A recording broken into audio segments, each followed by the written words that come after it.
Supreme কোর্টের ঐতিহাসিক নির্দেশ, এসআইআর ভোটার তালিকা থেকে নাম বাদ, রেশন, অন্নপূর্ণা যোজনা ইত্যাদি জনকল্যাণমূলক প্রকল্প সুবিধা পাবেন কিনা, কি বলল সুপ্রিম কোর্ট, ডিটেলস আলোচনা করব এই ভিডিওর মধ্য দিয়ে। Hello friends, welcome to my YouTube channel the web education. So friends, এই মুহূর্তে আপনাদের জন্য একটা বিগ ব্রেকিং আপডেট।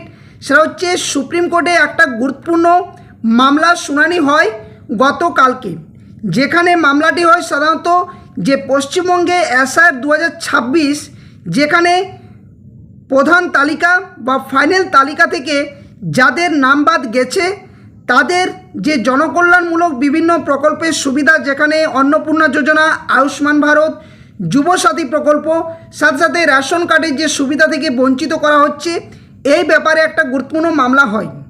তো মামলাতে ডিভিশন বেঞ্চের উপস্থিতি, যেখানে প্রধান বিচারপতি জাস্টিস জয়মাল্যা বাগচি এবং জাস্টিস ভি মোহনের ডিভিশন বেঞ্চে মামলার শুনানি হয়। তো কি কি নির্দেশ দেওয়া হয়েছে, আদৌ কি এই সমস্ত ব্যক্তিবর্গরা জনকল্যাণমূলক প্রকল্পের সুবিধা পাবেন কি না, সুপ্রিম কোর্টের নির্দেশে বা কী কী তথ্য উঠে আসছে, ডিটেলস আপনাদের সামনে তুলে ধরার চেষ্টা করব। তো কেউ স্কিপ না করে ভিডিওটা একদম শেষ পর্যন্ত দেখুন, আপনাদের জন্য খুবই অথেন্টিক এবং একটা ইনফরমেটিভ ভিডিও হতে চলেছে। তো সকলে ভিডিওটা শেষ পর্যন্ত দেখবেন এবং যারা চ্যানেল নতুন ভিউয়ার্স রয়েছেন অবশ্যই বলবো চ্যানেলটি সাবস্ক্রাইব করে পাশে থাকা বেল নোটিফিকেশন করবেন এই ধরনের গুরুত্বপূর্ণ নিউজ, কেস আপডেট, নোটিফিকেশন সংক্রান্ত তথ্য পাওয়ার জন্য। তো চলুন ডিটেলস আলোচনা করা যাক। তো দেখুন, বিষয়টি হচ্ছে যে সুপ্রিম কোর্টে যে মামলাটি হয় সেটা হচ্ছে Mahbubullah Mondal versus the state of West Bengal and others মামলা। মামলাতে মূল বিষয়গুলো কী উঠে আসে না, রেশন ও কল্যাণমূলক যে সমস্ত সুবিধাগুলো রয়েছে যেখানে পশ্চিমবঙ্গ সরকার চালু করেছে, সেখানে যাদের এসআইআরে ভোটার তালিকা থেকে নাম বাদ গিয়েছে তাদের পরবর্তী পদক্ষেপ নিয়ে এই মামলাটি করা হয়। অর্থাৎ এখানে তারা যে জনকল্যাণমূলক যে প্রকল্প সেই সুবিধা তারা পাচ্ছেন না বলে এই মামলাটি করা হয়েছে। নেক্সট এখানে কি বলা হচ্ছে না, এই মামলার যে বিচারপতি, আগেই বললাম যে 3 জন সদস্যের বেঞ্চ এই মামলার শুনানি হয়, যেখানে প্রধান বিচারপতির উপস্থিতিতে অন্যান্য 2 জন বিচারপতি ছিলেন জাস্টিস জয়মাল্যা বাগচি এবং জাস্টিস ভি মোহন। তো কি বলা হচ্ছে না, মামলার প্রথমত যদি পটভূমিটা আমরা দেখি তো এখানে বলা হচ্ছে যে পশ্চিমবঙ্গে স্পেশাল ইন্টেনসিভ যে রিভিশন অর্থাৎ এসআইআর মাধ্যমে ভোটার তালিকা পুনর্বিবেচনা করা হয়। সেখানে দেখা যায় যে এই প্রক্রিয়ায় বহু ব্যক্তির নাম ভোটার তালিকা থেকে বাদ পড়ে, ফলে এরপর অভিযোগ ওঠে যে যাদের নাম ভোটার তালিকা থেকে বাদ গেছে তাদের মধ্যে অনেকের রেশন কার্ড বাতিল করা হচ্ছে বা জনকল্যাণমূলক প্রকল্পের সুবিধা বন্ধ করার উদ্যোগ নেওয়া হয়েছে। এবং এর সাথে আমি যেহেতু অতপ্রতভাবে জড়িত, আপনাদের বলে রাখি যে এর আগে আমি এসআইআর কাজও করেছি 2026, যেখানে অনেক বিষয় আমি জানতে পেরেছি। সাথে সাথে এই যে অন্নপূর্ণা যোজনা প্রকল্পের সুবিধা, যারা আমার চ্যানেলে ভিডিও দেখেন, অন্নপূর্ণা যোজনার প্রকল্পে ভেরিফায়ার হিসাবেও আমি কিন্তু কাজ করছি বর্তমানে। তো সেহেতু স্ট্রিক্টলি আমাদের একটা অর্ডার রয়েছে যে যাদের এসআইআর যে প্রধান তালিকা অর্থাৎ মূল তালিকা থেকে যাদের নাম বাদ গেছে বা ফাইনাল তালিকা থেকে যাদের নাম বাদ গেছে তাদের এই সমস্ত সুযোগ সুবিধা থেকে বাদ দেওয়া। শুধুমাত্র তারাই সুবিধা পাবেন যাদের ট্রাইব্যুনালে অ্যাপিল রয়েছে এবং অ্যাপিল বর্তমানেও এখনও পর্যন্ত বিচারাধীন রয়েছে, সেই সমস্ত ক্ষেত্রে তাদের সুযোগ সুবিধাটা শুধুমাত্র পাবেন। ফলে সাধারণ মানুষের মধ্যে আপনি অনেকেই জানেন যে হয়তো এমন কিছু এসআইআরের ডকুমেন্টস চাওয়া হয়েছিল যেখানে কিছু গরিব ফ্যামিলি, এখানে হিন্দু মুসলিম আমি কোনো একটা জাতিকে আমি নির্দিষ্ট করে বলছি না, প্রত্যেক জাতিরই কিছু এমনও গরিব মানুষ ছিল যাদের এসআইআরের সময় যদি হিয়ারিং হয়েছিল সেখানে যে সমস্ত ডকুমেন্টস 13টি ডকুমেন্টস চাওয়া হয়েছিল অনেকেরই কিন্তু সেই ডকুমেন্টস ছিল না। ফলে সেক্ষেত্রে অনেকেরই ফাইনাল যে লিস্ট সেখানে কিন্তু নাম বাদ যায় এবং যার প্রভাব পরবর্তী ক্ষেত্রে দেখা যাচ্ছে এই সমস্ত জনকল্যাণমূলক যে সমস্ত প্রকল্পগুলো রাজ্য সরকার বর্তমানে চালু করছে সেখানে তাদের কোনোভাবেই সুযোগ সুবিধা দেওয়া হচ্ছে না। তো এই যে মামলা, এই মামলার ক্ষেত্রে মামলাটি করেছেন মহিবুল্লাহ মণ্ডল নামে এক আবেদনকারী সুপ্রিম কোর্টে রিট পিটিশন দায়ের করেন, যেখানে তার মূল দাবি হচ্ছে কি না ভোটার তালিকা থেকে নাম বাদ গেলে রেশন বন্ধ করা যাবে না। প্রথম এই দাবিটি তিনি করেন। দ্বিতীয় দাবি করেন শুধুমাত্র এসআইআরের ভিত্তিতে নাগরিকত্ব নিয়ে সন্দেহ করা যাবে না। এবং তৃতীয়ত রাজ্য সরকারকে রেশন ও অন্যান্য যে সামাজিক সুরক্ষা প্রকল্প সেটা চালিয়ে যাওয়ার নির্দেশ দেওয়া হোক বলে তিনি আবেদন জানিয়েছেন এবং যে রিট পিটিশন সেটা কিন্তু দাখিল করেছিলেন সুপ্রিম কোর্টে। এখানে সুপ্রিম কোর্টের তরফ থেকে কী বলা হচ্ছে না, সুপ্রিম কোর্ট কী যুক্তি দেওয়া হয় এখানে না, বলা হচ্ছে আবেদনকারীর পক্ষ থেকে বলা হয় যে ভোটার তালিকায় নাম না থাকায় মানে কেউ বিদেশি নন, এটা প্রথমত বলা হয় পিটিশনের তরফ থেকে। দ্বিতীয়ত বলা হয় খাদ্যের অধিকার যেটা আর্টিকেল 21 এবং কল্যাণমূলক প্রকল্পের সুবিধা কেড়ে নেওয়া অসাংবিধানিক বলে দাবি করা হয়।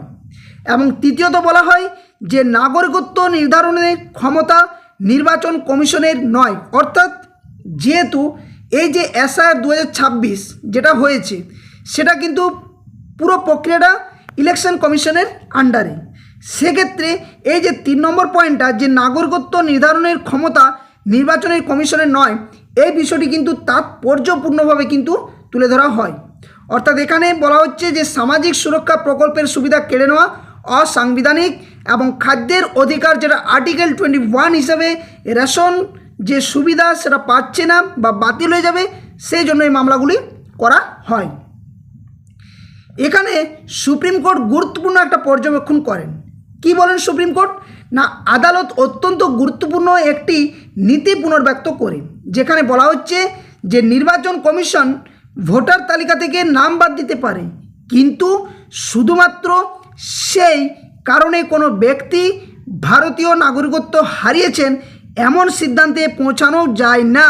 এটা কিন্তু সুপ্রিম কোর্টের তরফ থেকে একদম ডিটেলসভাবে বলে দেওয়া হয়। অর্থাৎ কি না, ভোটার তালিকা নট ইজিক্যাল টু নাগরিকত্বের চূড়ান্ত প্রমাণ, যেখানে ভোটার তালিকা থেকে নাম বাদ যাওয়া নট ইজিক্যাল টু নাগরিকত্ব বাতিল, এটা কিন্তু সুপ্রিম কোর্ট নির্দেশ দেয় সরাসরিভাবে।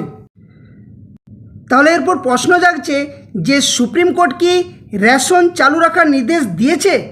এক্ষেত্রে সুপ্রিম কোর্ট আরও জানায় যে না, এই নির্দেশ কিন্তু দেয়নি, অর্থাৎ এই বিষয়ে সুপ্রিম কোর্ট কোনো অন্তর্বর্তী নির্দেশ এই মুহূর্তে দেয়নি। অথচ একদিকে যে এসআইআরের ভিত্তিতে যে বিভিন্ন সুযোগ সুবিধা থেকে বাদ যাওয়া সেটাও কিন্তু প্রশ্ন তুলেছেন। তবে কি বলছে, বরং সুপ্রিম কোর্ট জানিয়েছেন 3 জন বিচারপতির যে ডিভিশন বেঞ্চ যে আদালত আবেদনকারীকে প্রথমে কলকাতা হাইকোর্টে যাওয়ার পরামর্শ দেয়, কারণ বিষয়টি মূলত পশ্চিমবঙ্গ সরকারের প্রশাসনিক সিদ্ধান্তের সঙ্গে সম্পর্কিত। তাই প্রথমত কলকাতা হাইকোর্টে সেই মামলা দায়ের করে সেখানে যে নির্দেশ বা যে পিটিশন করে সেখান থেকে গুরুত্বপূর্ণ যে আলোচনা বা যে শুনানি সেটা কিন্তু করা উচিত বলে সুপ্রিম কোর্ট এই নির্দেশটি দিয়েছে। এখানে আরও কি বলা হচ্ছে না, এখানে বলা হচ্ছে তাহলে বর্তমানে মামলার অবস্থানটা কোন দিকে। তো বর্তমানে রেশন বাতিলের বৈধতা নিয়ে চূড়ান্ত রায় হয়নি, অর্থাৎ চাইলেও রাজ্য সরকার কোনোভাবে এখানে রেশন বাতিল করতে পারবেন কি পারবেন না সেটা কিন্তু সুপ্রিম কোর্ট কোনোভাবে সেই চূড়ান্ত রায় দেয়নি। বলা হচ্ছে কলকাতা হাইকোর্টে বিষয়টি উত্থাপন করার পথ খোলা রয়েছে, সেখানে প্রথমত মামলাটি দায়ের করতে হবে। এবং বলা হচ্ছে ভোটার তালিকা থেকে নাম বাদ গেলেই রেশন বা অন্যান্য প্রকল্প বন্ধ করা যাবে কি না সে নিয়েও কিন্তু এখনও বিচারাধীন রয়েছে এই প্রশ্নে।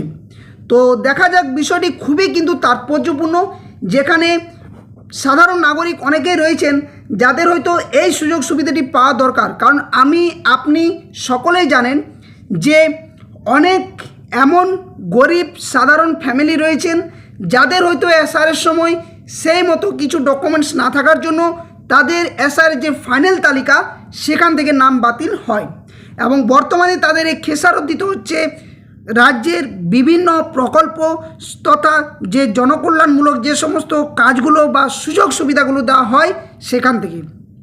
এখন দেখার বিষয় যে কলকাতা হাইকোর্টে এই মামলা হলে কলকাতা হাইকোর্ট কী নির্দেশ দেয় বা সুপ্রিম কোর্টে বা পরবর্তী ক্ষেত্রে রাজ্যকে কোন পথে চালনা করার নির্দেশ দেবেন সেটাই কিন্তু দেখার বিষয়।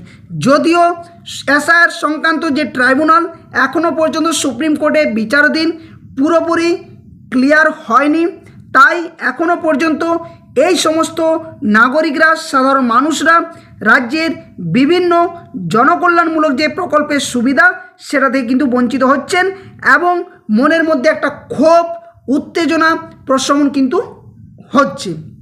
তো ভিডিওটি এই পর্যন্তই থাক। এর আপডেট যদি পরবর্তী ক্ষেত্রে কোনো আসে অবশ্যই আপনাদের কাছে তুলে ধরার চেষ্টা করা হবে। তো ভিডিওটি যদি ভালো লাগে, ইনফরমেটিভ হয়, অবশ্যই ভিডিওটি লাইক করবেন, বাকি শেয়ার করবেন। আর যারা চ্যানেলে নতুন ভিউয়ার্স হয়েছেন এই ধরনের গুরুত্বপূর্ণ আপডেট, নিউজ, তথ্য পাওয়ার জন্য অবশ্যই চ্যানেলটি সাবস্ক্রাইব করে পাশে থাকা বেল নোটিফিকেশন করবেন। তো আবার কোনো একটা নতুন আপডেট নিয়ে আপনাদের সামনে হাজির হব। ততক্ষণের জন্য সকলে সুস্থ থাকুন, ভালো থাকুন। ধন্যবাদ। জয় হিন্দ।